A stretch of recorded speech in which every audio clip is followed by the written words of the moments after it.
मगध महाजनपद में देखा जाए तो इसमें मगध महाजनपद आज से आपके स्टार्ट होता है। ठीक, मगध महाजनपद में पौराणिक कथाओं के अनुसार देखा जाए मगध महाजनपद पर शासन करने वाला वंशक्रम, ठीक ना, तो उसमें दो तरीके के वंशक्रम ने शासन किया। जैसे पहला तो उसमें पौराणिक कथाओं के अनुसार देखा जाए तो पौराणिक कथाओं के अनुसार मगध महाजनपद पर शासन करने वाला पहला राजा कौन था। ठीक, दूसरा देखा जाए तो इतिहासकारों के अनुसार जो हमारे यहाँ के इतिहासकार हैं उन्होंने बताया है कि मगध पर शासन करने वाले वंशों का क्रम कौन सा है। ठीक, दोनों हम बताते हैं। पहले देखते हैं पौराणिक कथाओं के अनुसार मगध पर शासन करने वाले वंशों का क्रम। देखो पौराणिक कथाओं के अनुसार मगध पर किन वंशों ने शासन किया। पौराणिक कथाओं के अनुसार कथाओं के अनुसार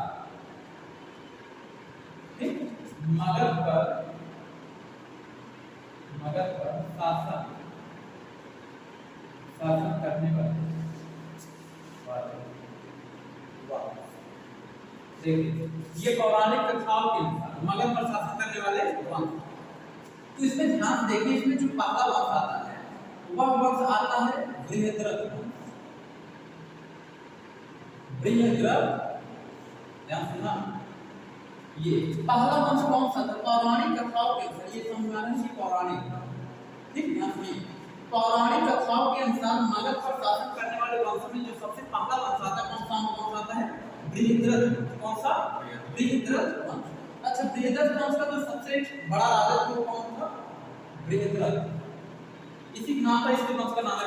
ठीक, लगभग राजा किसी को मारने के बाद जब उस धरती पर किसी वंश की स्थापना करते हैं अपने नाम पर ही लागू करते हैं। ठीक, तो बृहद्रथ ने किस वंश की स्थापना किया था, बृहद्रथ ने बृहद्रथ वंश की स्थापना। ठीक है, तो बृहद्रथ वंश का जो सबसे बड़ा राजा था कौन था, बृहद्रथ। अच्छा, बृहद्रथ का जो देखो हम बता दें किसी भी युद्ध हो चाहे मतलब इतिहास में उसी व्यक्ति को ज्यादा जगह दिया जाता है, उसी व्यक्ति के बारे में ज्यादा बताया जाता है, ठीक ना, जो जिस व्यक्ति का हिस्ट्री में ज्यादा महत्व होता है। जैसे जो व्यक्ति अपने जीवन में बहुत बड़े बड़े युद्ध को लड़ता है, बहुत बड़ा बड़ा काम करता है, ठीक ना, बहुत नाम कमाता है, मतलब बहुत नाम से बहुत ऐतिहासिक जनक काम करता है, बहुत बड़े बड़े वर्क को करता है, बहुत बड़ा बड़ा काम करता है, ठीक है, शक्ति अर्जित कर ले, युद्ध करे बड़े बड़े, ठीक ना, ज्यादा क्षेत्र में साम्राज्य अपना स्थापित करे, ऐसे राजाओं को स्थान कहाँ दिया जाता है, इतिहास में। अच्छा, वो राजा जो जीवन भर भोग विलास में विलीन रहते हैं उन लोगों के इतिहास कोई मतलब में नहीं दिया जाता। समझ गए ना, उन लोगों के इतिहास में केवल हल्का सा नाम आ जाएगा, उसको कुछ खास बताया नहीं जाता। समझ गए ना, ऐसे बृहद्रथ थे तो बृहद्रथ जैसे उस लेवल से बहुत पॉपुलर नहीं थे, ना तो कुछ खास काम कर पाए थे, ठीक ना, बहुत बड़े स्तर पे, इसीलिए इन्होंने एक वंश की स्थापना किया, बृहद्रथ वंश की। और जो बृहद्रथ का जो बेटा था, बृहद्रथ का बेटा, इसके बेटे क्या नाम है, देखिए जो बृहद्रथ का बेटा था यहाँ लिख देते हैं,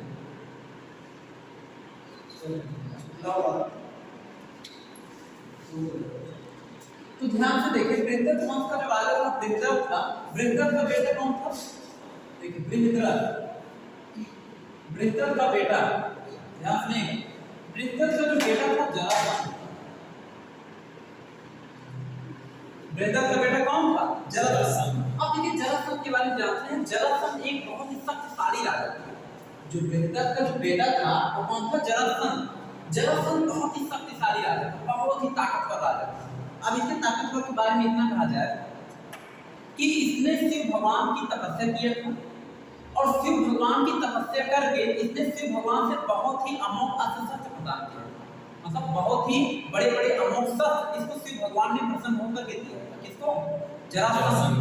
और जरासंध उसी अमोघ अस्त्रों से बहुत ही शक्तिशाली राजा बन गया, बहुत शक्तिशाली राजा बन गया। उसके बाद क्या हुआ पता है, उसके बाद जो है इसने अपने मतलब कि इसकी भुजाओं में इतना बल था, जरासंध की भुजाओं में इतना बल था कि इसने आर्यावर्त के 86 राजाओं पराजित करके कारागिरी मतलब अपने कारागार में डालकर बंद करके कैद करके रखा। और इसका एक मतलब मानना ये था कि जब ये जिस दिन 100 राजा को इकट्ठा कर लेते, मतलब 100 राजा को इसने अपने पावर के बल से जीत करके उसको अपने अंदर कैद करके रख दिया, जिस दिन 100 राजा हो जाते थे इसके अंदर, उसी दिन 100 राजाओं की बड़ी चढ़ा देता, मतलब 100 राजाओं की जब मारता था 100 राजा को इकट्ठा मारता था। पहले राजाओं को पकड़ पकड़ के कैद करके रखता था, कैद करके रखता था, काउंटिंग करता था, जब 100 राजा हो गए तब सबकी बड़ी चढ़ा देता। ये इसका तरीका था। उस समय इसने आर्यवर्त के 86 राजाओं को पकड़ कर करके रखा था, और बता 86 राजाओं को जिसने जीत लिया था, तो 86 राजाओं की जो महिलाएं थी ना, उनको ये बलपूर्वक पकड़ करके अपने राजमहल में रखा। तो ये तो गलत कर ही रहा था। तो उसके बाद क्या हुआ कि इसकी कहानी, मतलब इसका राजाओं और इससे पकड़ रखा। अब जब 86 राजाओं को पकड़ के रखा था, 86 राजाओं का जो क्षेत्र था इसके कब्जे में आ गया था। और ये बहुत बड़ा उसके साथ साथ दानी व्यक्ति था। कौन? जरा दानी बहुत बड़ा। दानी मतलब ये है इसके पास धन की चीज कमी था नहीं, तो इसके घर इसका एक बहुत बड़ा मतलब फेमस, इसकी बड़ी पॉपुलरिटी ये थी कि ये शिव मतलब जिस दिन ये शिव भगवान का डेली ये जो है ये प्रतिदिन सुबह के समय मंदिर में जाता था। शिव भगवान का भगवान शंकर को आशुतोष भी कहते हैं, आशुतोष। तो भगवान शंकर का ये जो है यानी भगवान शंकर का यानी कि भगवान शंकर की पूजा करता था डेली सुबह मॉर्निंग टाइम। भगवान शंकर की पूजा करके जब ये वहां से मंदिर से आता था तो इसके मंदिर के बाहर याचक खड़े रहते। याचक मतलब जानते हैं, मतलब कि इससे मतलब कि धन मांगने वाले खड़े रहते थे। कोई थोड़ा बहुत जमीन मांगना चाहता है, कोई अपना व्यापार करना चाहता है, कोई अपना स्कूल मतलब कोई अपना जो है गुरुकुल वगैरह खोलना चाहता है, तो उसके लिए इसके घर पे याचक आया है, याचक। तो जब याचक मतलब इसके मंदिर के द्वार के सामने याचक खड़े रहते, जैसे लंबी लाइन लगी रहती थी याचक, कोई भिखारी भिक्षुक आए भीख मांगने के लिए, तो ऐसे लोग खड़े रहते थे। तो वहां पे जब ये मंदिर से बाहर निकलता था ना, तो इसके जो सेवक रहते, सेवक वो जो है ऐसे थाली में रत्न आभूषण मतलब हर चीज प्रकार हर चीज लेकर के ऐसे खड़े रहते थाली में, सोना चांदी सब कुछ लेकर। तो ये जो है याचकों उनकी आवश्यकता मतलब इसका एक कहना ये था अगर हमारे मंदिर के सामने या हमारे द्वार के सामने अगर कोई याचक आ गया, याचक मतलब भिक्षुक मांगने वाला, अगर कोई भी आ गया वो भिक्षा में जो भी हमसे मांगेगा हम उसे निराश नहीं करेंगे, देंगे जरूर। ये इसका बहुत ही पॉपुलरिटी थी, दान देने की बड़ी पॉपुलरिटी थी। और जरासंध को लोग जानते थे, बहुत बड़ा ताकतवर व्यक्ति था, ठीक। तो ये ऐसे आया तो डेली इसका सिचुएशन था दान देने का। तो क्या हुआ, इसकी कहानी पहुंची कहां तक, इसकी कहानी में से पूरे भारत में अखंड भारत में उस समय पूरा पॉपुलर था। तो इसकी जो इसके यानी इसके अहंकार और इसके गलत कार्य पर जो सूचना था वो पहुंचा कृष्ण भगवान तक। उस समय कृष्ण भगवान इंद्रप्रस्थ में रहते थे। इंद्रप्रस्थ किसे कहते हैं पता है? देखो आज इंद्रप्रस्थ का आज का नाम दिल्ली है, दिल्ली के पहले इंद्रप्रस्थ कहते थे। क्या कहते थे? इंद्रप्रस्थ। तो इंद्रप्रस्थ दिल्ली का पुराना नाम क्या है? इंद्रप्रस्थ। जैसे बिहार का पुराना नाम मगध, पाटलिपुत्र का पुराना मतलब पटना का पुराना नाम पाटलिपुत्र, वैसे दिल्ली का पुराना नाम इंद्रप्रस्थ। तो इंद्रप्रस्थ में कृष्ण भगवान पांडव सहित रहते थे। तो क्या हुआ, कृष्ण भगवान के पास जब सूचना पहुंचे तो कृष्ण भगवान ने इसका हल निकालना स्टार्ट किया। तो कृष्ण भगवान ने भीम और अर्जुन अपने साथ लिवाए आए इसके मंदिर के पास जहां दान देता है याचकों, और वही पहले प्लानिंग बनाए थे कि इससे क्या करना, हमें मल्ल युद्ध करना है। भीम से क्या कराना है? मल्ल युद्ध। और किससे कराना है मल्ल युद्ध? जरासंध। तो ये सब योजना बनाकर है। तो भीम ने एक बार पूछा कहें कि क्या वासुदेव, क्या हमारे जरासंध क्या वो हमारे मल्ल युद्ध के प्रस्ताव को क्या स्वीकार कर पाएगा? तो कृष्ण भगवान ने कहा देखो भीम, तुम उसे जानते नहीं हो, मैं उसे बड़ी भांति उससे परिचित हूं। किससे? जरासंध। जरासंध एक बहुत बड़ा वीर है, बहुत बड़ा योद्धा है। तुमको पता होना चाहिए कि इसके बाहर जो याचक खड़े हैं ना वो सब आ गए वहीं चर्चा कर रहे हैं। इसके बाहर जो याचक खड़े हैं ना वो दान लेने के लिए खड़े हैं। वो बहुत बड़ा शिव भक्त होने के साथ साथ बहुत बड़ा दानी भी है। वो किसी भी याचक को निराश नहीं होने देता यार, इसलिए वो हमारे मल्ल युद्ध को जरूर स्वीकार करेगा। समझ गए? अब अगर याचक आया अपने मुंह से जो भी कहेगा, स्त्री आभूषण समझ गए, भूमि मतलब कुछ भी मांगो को देगा, यानी मतलब ये तो क्या हुआ कि ये लोग भी आए थे याचक के द्वार, याचक वाले सीरीज में खड़े हो गए। अब अपना वेद बदल करके ब्राह्मण को वेद बना कर आए, जैसे यानी कि लाल रंग का गिरु वस्त्रों से पहन के आए थे। तो आए 3 लोग आए थे, अर्जुन, भीम और कृष्ण भगवान, और तीनों लोग आए थे, खड़े हो गए। वो दान देते ऐसे मंदिर से बाहर निकला और दान देते हुए सभी यानी सभी ब्राह्मण ब्राह्मण भिक्षु कोई भी आए सबको दान देते थे यार। तो जब आए तो तीनों लोग खड़े थे, इनसे कहा कि बताइए बताइए मतलब कि बताइए जो है आप सबको क्या दान चाहिए। तो कृष्ण भगवान चालाक हुए, तो कृष्ण भगवान ने कहा कि महाराज दान में जरूरी नहीं है कि हमें कोई द्रव्य चाहिए या कोई हम स्त्री मांगे आपसे या कोई हम आपसे जगह जमीन मांगे। दान इससे दान के लिए यही जरूरी नहीं है, दान के लिए और भी कुछ जरूरी हो सकता है। तो समझ नहीं पा रहा, यानी कौन नहीं समझ पा रहा? जरासंध। तो जरासंध ने कहा कि अरे आप सब मतलब ऐ ब्राह्मण, वो इनको समझते थे लोग ब्राह्मण है। तो कह रहा था अरे ऐ ब्राह्मण आप सब बताइए कि आपको दान चाहिए क्या, तभी तो हम आपको देंगे। तो इन्होंने कहा कि महाराज हम कृष्ण भगवान को चढ़ा है। कृष्ण भगवान ने कहा महाराज हम जानते हैं आप बहुत बड़े सूरवीर हैं, बहुत पराक्रमी व्यक्ति हैं, शिव भगवान से आपको बहुत अस्त्र मिले हैं और आप जो बहुत बड़े दानवीर भी उसके साथ साथ, इसलिए आप हमारे बातों से टालेंगे नहीं, हम जो आपसे कहेंगे आप मानेंगे, आपको दान हमें देंगे। तो उससे पहले एकदम प्रणपद उससे करवा दे रहे ताकि मतलब मुड़े भी जाए। उसने कहा कि आप आज आज्ञा कीजिए, आपको क्या चाहिए। आपको इतना नहीं पता कि हमारे यहाँ पे जो याचक आते हैं वो कभी भी यहाँ से निराश नहीं जाते, आपको ये नहीं पता? कृष्ण भगवान ने कहा ये मुझे भली भांति पता है, इसीलिए हम लोग यहाँ पे आए हैं दान लेने के लिए। तो कहे कि मांगिए ब्राह्मण आपको क्या चाहिए। इन्होंने कहा कि हम जो मांगेंगे आप देंगे? कहे हाँ देंगे। तो कहेंगे कि हम लोग आपके पास आए हैं युद्ध की इच्छा से। कहे युद्ध? तो जितने याचक खड़े थे उन्होंने डर गए, उन्होंने कहे कि आए ब्राह्मण तुम पागल हो गए क्या? जरासंध जैसे शासक से, इतने बलशाली राजा से, जितने 86 राजाओं को पराजित करके कैद करके रखे, उससे तुम युद्ध करोगे? तो कृष्ण भगवान ने कहा कि तुम चुप रहो याचक, उसको चुप करा दिया। कृष्ण भगवान ये तो भगवान तो थे, इनको कौन सा डर? तो इन्होंने जरासंध से कहा कि हम आपसे युद्ध का प्रस्ताव रखे हैं, क्या आप स्वीकार करते हैं? तो जरासंध ने कहा कि आपको इतना नहीं पता है कि हम अपने बराबर के योद्धाओं से युद्ध करते हैं।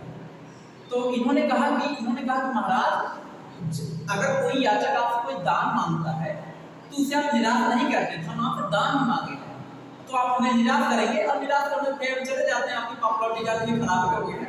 अब किसी की कोई पॉपुलरिटी उसकी खराब हो तो बेइज्जती तो होता है। तो उसने कहा कि हम किसी याचक को निराश नहीं करेंगे और इसके लिए हम तुमसे युद्ध अवश्य करेंगे, लेकिन ये बताओ तुम तीनों में से युद्ध हमसे करेगा कौन? तो कृष्ण भगवान ने कहा हम तीनों में से किसी को आप चुन लीजिए जिससे आप युद्ध करना चाहते हैं। उसने कहा कि पहले आप अपना परिचय दीजिए। जरासंध ने इनसे कृष्ण भगवान से कहा कि अपना आप परिचय दीजिए। इन्होंने कहा कि हमने आपसे कई बार मिला है, तो 2-3 बार हम आपसे मिल चुके। कहे कहाँ? हमने तो आपको नहीं देखा। कहे कि आपको पता नहीं, मथुरा में मिले। कहे मथुरा? कहे कि आपके शायद उनका दामाद लगता था जरासंध का, कृष्ण वो जो है उसका क्या कंस जरासंध का बहुत रिलेटिव था। कौन? कंस। तो कहे कि भाई कंस को जब हम कंस को मारने आए थे तो समय आपकी भी भेंट हुई थी। कहे अच्छा तब इसको पता चला ये कृष्ण, मतलब तब वो कहा तुम कृष्ण हो, तब इसको आभास होती है तो कृष्ण है। उसके बाद फिर भी डर नहीं चला, कहा कि वो तो मैं जाने जा रहा कि कृष्ण कुछ न कुछ चालबाजी जरूर करो। कृष्ण भगवान को लोग कुटिल चालबाज कहते थे। कृष्ण भगवान को लोग कोई भी राक्षस कृष्ण भगवान की पूजा, विष्णु भगवान पूजा नहीं करता, क्योंकि विष्णु भगवान हमेशा राक्षसों को वध करते थे, उससे हर राक्षस जलता। समझ गए ना? तो तब वो समझा ये तो कृष्ण है। उसके बाद तब कहा कि तो हंसने लगा जरा, कहा कि तो युद्ध तो मैं तुमसे अवश्य करूंगा। तो फिर कृष्ण भगवान ने कहा कि तब हो जाए मल्ल युद्ध। कहे कि ठीक है, लेकिन मल्ल युद्ध जो है, लेकिन उसने कहा कि मल्ल युद्ध आप लोग दुल्हे पकड़ रहे हैं, हम आपसे मल्ल युद्ध नहीं करेंगे। तो कृष्ण भगवान ने कहा, कृष्ण भगवान का कोई बात नहीं, हमारे पीछे जो दोनों खड़े हैं इनसे युद्ध कर लीजिए। तो अर्जुन को देखा, अर्जुन को दुल्हे पकड़ लेते। अब कहा कि ये तो हमारे एक मुष्टि का प्रहार भी नहीं कर पाएंगे, इनसे युद्ध नहीं करेंगे। तो उसने कहा कि ये भीम कुछ देर तक मेरे सामने टिक सकता है, इससे मैं युद्ध करूंगा। तो भीम को गुस्सा आ गया। भीम ने कहा वो तो युद्ध में समझ में आएगा कौन किसके सामने कितनी देर तक टिकता है, पहले जाओ एक बार अपने घर में सबसे मिल आओ। उसने कहा ठीक है। तो जो है मल्ल युद्ध होगा और आज भी होगा। तो मल्ल युद्ध की तैयारी हुई और दोनों में भीषण युद्ध हुआ जरासंध। जरासंध को शिव भगवान ने एक आशीर्वाद दिया था, एक इसको शक्ति दिया था कि जरासंध के अगर बीचों बीच से अगर इसका शरीर फाड़ करके ऐसे अगर रख दे तो ये फिर ऐसे जुड़ जाए।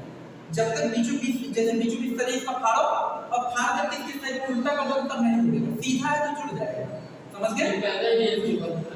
उसके बाद क्या होता है, उसके बाद जो जरासंध था हुआ ये से युद्ध, यानी कि किससे? जरासंध से और भीम से क्या होगा? मल्ल युद्ध। क्या होगा? मल्ल युद्ध। ठीक, तो यानी कि जरासंध का भीम से जब मल्ल युद्ध हुआ तो भीम ने क्या किया पता है? भीम से जब युद्ध हुआ तो भीम इसको जो है युद्ध में खूब पराजित किए और भीम इसको पटक बहुत पीटे, लेकिन शिव भगवान का आशीर्वाद इसको मिला था, ऐसा थोड़ी करता था। उसके बाद भीम क्या किया, इसको कृष्ण भगवान ने इशारा दिया, कृष्ण भगवान बैठे थे ना, तो इशारा दिया ऐसे दूध को पत्ती लिए और इशारा दिया कहें कि ऐसे ऐसे पत्ती ली ऐसे कहें तो कैसे थे, तो भीम कृष्ण भगवान को देखे इशारा करते थे, तो भीम के इसको पकड़े और पकड़ करके इसको इसका पैरवा मतलब ये पैर ये दोनों पैर ऐसे पकड़ करके इसे पीछे फाड़ दिए और जैसे दोनों पैरों को फाड़ दिए पूरा आकार हो गया, पूरा बीच से फट गया और फट गया ऐसे फेंक दिए और जैसे फेंक फिर कुछ देर बाद देखिए ऐसे जुड़ गया। फिर इधर देखो फिर कुछ देर बाद ऐसे आगे गया, फिर दोबारा दौड़ते हुए फिर पकड़ फाड़ दिए, फिर देखे ऐसे जुड़ गया। तो ये तो परेशान हो गए भीम कहने कैसे इसे तब युद्ध कैसे हम जीत पाए, ये तो फिर जुड़ जा रहा है। उसके बाद तब कृष्ण भगवान लास्ट कृष्ण भगवान समझ रहे थे कि सच में ऐसा हो रहा है, तब कृष्ण भगवान समझे कुछ टेक्निक अलग करने का। कृष्ण भगवान ने फिर भी कोई इशारा दे ऐसे दूध को ऐसे तोड़ो और ये ऐसे उल्टा करके सकते हो। तो उसके बाद तब भीम क्या किया पता है, अपनी बार गए इसको पकड़ कर पैरों ऐसे बीच से फाड़े और फाड़ करके उसको ऐसे जो सीधा ऐसे फेंक देते ना, इस बार ऐसे उल्टा करके फेंक दिए और वैसे ऐसे छप जाता, फिर इस बार नहीं जुड़ पाया। तो तब जाकर जरासंध की हत्या मतलब तब जाकर जरासंध की मृत्यु हुई। इतना खतरनाक योद्धा, ऐसे योद्धा धरती में सोच इतने ताकतवर योद्धा। अच्छा इतने भी योद्धा थे, वो लोग छल से ही मारा गया, बिना छल से आप मार नहीं सकते, बिना छल से आप मार। अरे इतने बड़े बड़े योद्धा, मेघनाद जैसे योद्धा जिसके पास तीनों अस्त्रों का ज्ञान था, विष्णु भगवान का भी अस्त्र था, शिव भगवान का भी अस्त्र था, ब्रह्मा का तीनों अस्त्र था। अब सोचो जिसके पास तीनों अस्त्र हो उसे कोई मार सकता है, लेकिन फिर भी उसका वध हुआ कि नहीं, हत्या हुआ कि नहीं, मतलब उसको मारा गया कि नहीं मेघनाद। तो जितने भी राक्षसों को मारा गया बिना छल से आप मार नहीं सकते, इम्पॉसिबल। क्योंकि तो तब के समय के जो राक्षस थे ब्रह्मा भगवान से शिव भगवान से डायरेक्ट आशीर्वाद पाते थे और अजय हो जाते थे, उन्हें मारना बड़ी मुश्किल था। मानव तो टच नहीं कर सकता, माता ईश्वर मेघनाद तीन बार दो बार पराजित कर दिया था, एक बार लक्ष्मण को एक बार राम भगवान लक्ष्मण दोनों पराजित हुए। देख रहे हो, तो बहुत एक राक्षस। उसके बाद जब जरासंध से युद्ध हुआ, जरासंध जब मर गया, इसका डेथ हो गया, तो जरासंध का बेटा था, जरासंध का बेटा ध्यान दीजिएगा, जरासंध का बेटा, जो जरासंध का बेटा था उसका क्या नाम था? सहदेव। क्या नाम था? जरासंध के बेटे का नाम था सहदेव। तो सहदेव जो है अपने पिता जैसा पराक्रमी नहीं था, तो जब इसके पिता का डेथ हो गया, जब इसके पिता मारे गए युद्ध में, तो जो सहदेव थे ये दौड़ते हुए गया कृष्ण भगवान के पैर पे गिर पड़ा, कहा भगवान मतलब मुझे माफ कर दीजिए, मुझसे युद्ध मत कीजिए, मतलब डरपोक टाइप। ये लड़ा नहीं है। जब इसके पिता इतने बहादुर ये जब मारे गए, इन लोग समझ के भाई ये तो देवता है, और बिना देवता के कोई मार सकता था, पकड़ के रखा तो तब 86 आरे बढ़ते, किसी के अंदर दम थोड़ी थे इसको कोई पराजित कर दे, शक्तियों को कोई पराजित न कर पाता कि नहीं। सोच लो, वो तो भीम भी पराजित नहीं कर पा रहे, वो तो कृष्ण भगवान के सहयोग से किसी प्रकार ये जीत गए। अक्षय को पता है युद्ध में ना जब ने भीम को बहुत तोड़ा था, पकड़ में ऐसा नहीं तो भीम में भीम को 10 हाथी का बल था, 100 हाथी का बल, 100 हाथी, सोचो 100 हाथी का बल भीम। और सबसे महाभारत में, हाँ, और ये महाभारत की चीज है। और जरासंध को शिव भगवान का आशीर्वाद मिला था, इतना ताकतवर, और 100 हाथी के बल को जरासंध ने पटक के पीटा था, और भीम ने भी इसको पीटा। लेकिन अगर कृष्ण भगवान ना रहे होते तो बड़ी मुश्किल हो जाता है इसे जीत पाना, समझ गए ना। और भीम के अंदर मतलब कि शक्ति में भी इतनी शक्ति नहीं थी, धनुष बाण में भी किसको हरा देते जरासंध, समझ लो इतनी नहीं थी। लोग तो कृष्ण भगवान क्या महाभारत का जो युद्ध है अर्जुन अकेले जीत लिए थे, कि बिना कृष्ण भगवान के डायरेक्शन जीत नहीं सकते, ऐसे योद्धा थे ना। अरे कर्ण अर्जुन का पांव मारते तो भाग जाते महाभारत के जहाँ पे युद्ध के लिए खड़े थे उससे कई गुना दूर जाकर खड़े थे। वो तो कृष्ण भगवान जैसे कृष्ण भगवान, बजरंगबली भगवान, ये लोगों ने युद्ध को जिता दिया था। सोच तो जो इसका बेटा जो सहयोग था जरासंध का, जो सहयोग मतलब जो सहदेव था, ये मतलब कि बहुत बड़ा सूरवीर नहीं था। ये गया श्री कृष्ण भगवान के चरणों में झुक के माफी मांगने लगा। अच्छा, श्री कृष्ण भगवान ने इसको माफ किया, कहें कि चलो ठीक है, जो तुम्हारी नगरी है नगरी उसे हम छीन नहीं रहे, मतलब जो तुम्हारा साम्राज्य है वो तुम अपना साम्राज्य रखे रहो, जो तुम्हारा खुद का साम्राज्य है। और जो तुमने 86 राजाओं को कैद करके रखा है, उनकी महिलाओं को जो तुम्हारे पिता ने जो कैद कर मतलब उनकी महिलाओं को जो पिता ने तुम्हारे जबरन अपने साम्राज्य में रखा था, उन महिलाओं को और 86 राजाओं को तुम छोड़ दो, हम तुम्हें कुछ नहीं करेंगे। तो सहदेव डर को जब पराजित कर दी तो छोड़ना पड़ेगा। इसने कहा कि भगवान आप जैसे कहेंगे मैं वैसा ही करूंगा। तो इसने क्या किया, 86 राजाओं को छोड़ा, उनकी महिलाओं को छोड़ दिया और 86 राजा अपने राज में चले गए, समझ गए ना। तो मतलब इस टाइप से क्या हुआ कि इस टाइप से जरासंध को कृष्ण भगवान ने भीम के द्वारा जरासंध की क्या की, मतलब जरासंध का वध कराया, ठीक है। एक प्रतापी राजा होने के साथ साथ ये बहुत ही मतलब कि एक प्रकार से बहुत ही यानी बहुत क्रूर राजा था, ठीक है, बहुत गलत राजा था, दानी था लेकिन क्रूर भी था। अब उसके बाद देखिए ये जो सहदेव का बेटा था, अब इन लोगों का खास कोई हिस्ट्री महत्व नहीं है, क्यों पता है, ये लोग कोई अच्छा काम ही नहीं किए, भीम से लड़े उसने पड़ा एक बार पड़ा गोला मार दिए, तो ये मेरे काम अगर इसका लड़का तो नाम आता है, वही कह रहे हैं, अगर ये भीम से लड़ता तो इसका हिस्ट्री में नाम आता। अब ये देखो जरासंध बाहुबली था ना, जरासंध बाहुबली था, इसीलिए इसका हिस्ट्री में नाम आया क्योंकि इसका बेटा बेइज्जती करा दिया था। तो अब देखो सहदेव का बेटा कौन था, सहदेव का जो बेटा था, ध्यान सुनिएगा, सहदेव का बेटा, ठीक, सहदेव का बेटा था रुकुंजय। सहदेव का बेटा, सहदेव के बेटे का नाम था रुकुंजय। क्या नाम था, रुकुंजय। तो देखो अब सहदेव जब मतलब यही देखो मतलब इनका बेटा नहीं थी कि लड़ सके, अपने आप को पराजय स्वीकार कर लिया, तो क्या इनका बेटा बहुत सुरवीर होगा, डरपोक बाप का डरपोक का बेटा होता है, संतारा के नहीं, और मतलब सुरवीर बाप का सुरवीर बेटा। अच्छा, जो ब्रदर था ये भी सुरवीर रहा होगा, तो इसका बेटे के अंदर जरासंध भगवान से आशीर्वाद लिया, सुरवीर बहुत बड़ा सुरवीर बन गया। अच्छा, इसका बेटा सहदेव ये देखिए डरपोक किसी का निकल गया, लगता है इसके पिता ने इसको ज्यादा संरक्षण दे दिया था, वो विलास की सुविधाएं दे दी थी, ये उसी में डूबा था, ये कोई तप नहीं किया, मतलब तब वो करता जिसको मतलब शक्ति इतनी प्राप्त होती, जब कोई तब करता तब ना आपने देखा होगा जितने बड़े बड़े नेता विधायक मंत्री उनकी बेटी कहाँ बहुत बड़े बड़े बहुत पढ़ाकू टाइप के होते हैं। सर उनका बेटा देखिए सचिन उनका बेटा भी शुरू करता है। तो हम ये कहते हैं कि जितने बड़े बड़े लोग हैं, जैसे आप देखिए जितने बड़े बड़े व्यक्ति हैं उनकी जो बेटी होती है ना, वो उनको इतना सुख सुविधा मिल जाएगा कुछ नहीं कर पाएंगे। बड़े बड़े लोगों की उनको पैसे की दिक्कत नहीं है, सुख सुविधा ज्यादा तो कुछ नहीं कर पाओगे। और देखो जिस बच्चे को सुख सुविधा नहीं मिलता वही कुछ करना चाहता है, क्यों पता, क्योंकि उसको जुनून है कुछ करने का। अच्छा, तुम्हें आवश्यकताओं की कमी पूरा करो, जिसको जो पूरी जो शुरुआती जिसको आवश्यकता की पूर्ति है वो क्या पूरा करे, चाहते नहीं है। तो सहदेव का बेटा कौन था, रुकुंजय। इन लोगों का हिस्ट्री में केवल राजा के बेटे होने के नाते नाम है, पर उनको कोई खास महत्व हिस्ट्री में नहीं है। तो ये था पौराणिक कथाओं के अनुसार मगध पर शासन करने वाले वक्त, ठीक है। अब हम लोग देखेंगे जो अगला है, अब हम लोग देखेंगे जो हमारे भारत के जो इतिहासकार, ठीक, हमारे भारत के जो इतिहासकार, उन इतिहासकारों ने हमारे भारत में यानी मगध पर शासन करने वाले जो वंश हैं उनका एक अलग क्रम बताया है, ठीक। ये तो पौराणिक कथाओं के अनुसार हो गया। अब जो हमारे इतिहासकारों ने मगध पर शासन करने वाले वंशों का जो क्रम बताया है वो वाला क्रम हम लोग कल देखेंगे, नेक्स्ट देखेंगे, ठीक। तो आज के लिए इतना ही, इसके आगे का क्लास अब आपका चलेगा।